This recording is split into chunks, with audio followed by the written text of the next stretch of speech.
question for me was, what were the marginal benefits of diversification like? How it, what is that going to look like? Okay. And what I then decided to do was to think about risk and the number of sample size and the correlation of the bets, broke it down to each of its components, right? So to use an example, let's assume you have, to make it simple, a return, something that has a 10% risk. We'll call risk standard deviation.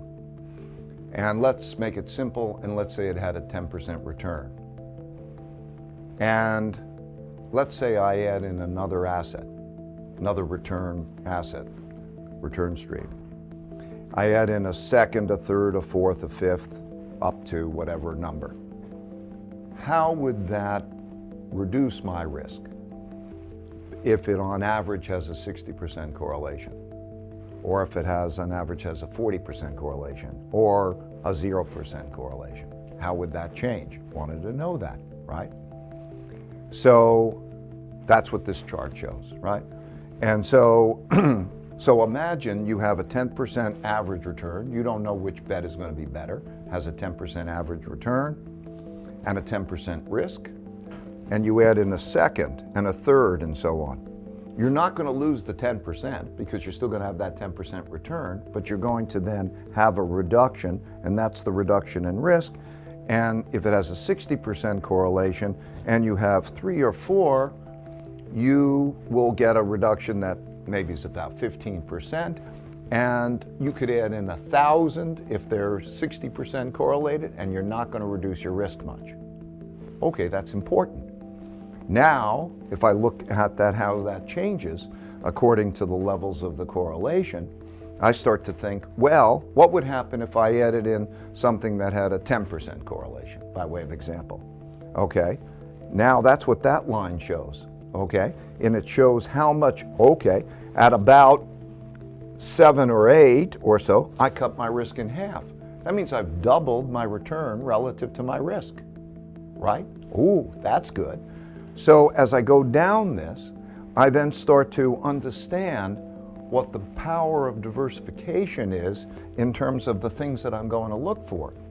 So what that taught me is the magic is in you only need to do this simple thing. The simple thing is to find 15 or 20 good uncorrelated return streams. Things that are probably going to make money, but you don't know, but they have a good probability of making money. And but you have that are uncorrelated, that have low correlation. That told me that's what I have to go after, right?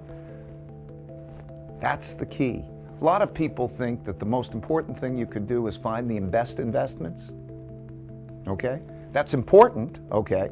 But there is no great one best investment that can compete with something like this. So look at this line. When this comes down, you can improve your return to risk ratio by a factor of 5, right? 5 times the expected return for that unit of risk.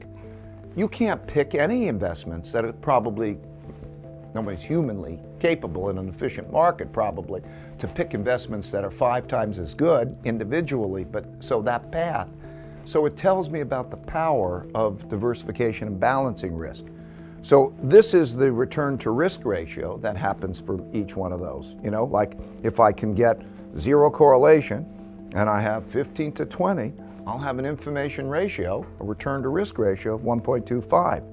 That means my probability of losing money in a year is only 11%, okay? As distinct from 40% with any one of us. So that's the power of portfolio construction and the power of diversification, okay? So it tells me what I have to go after.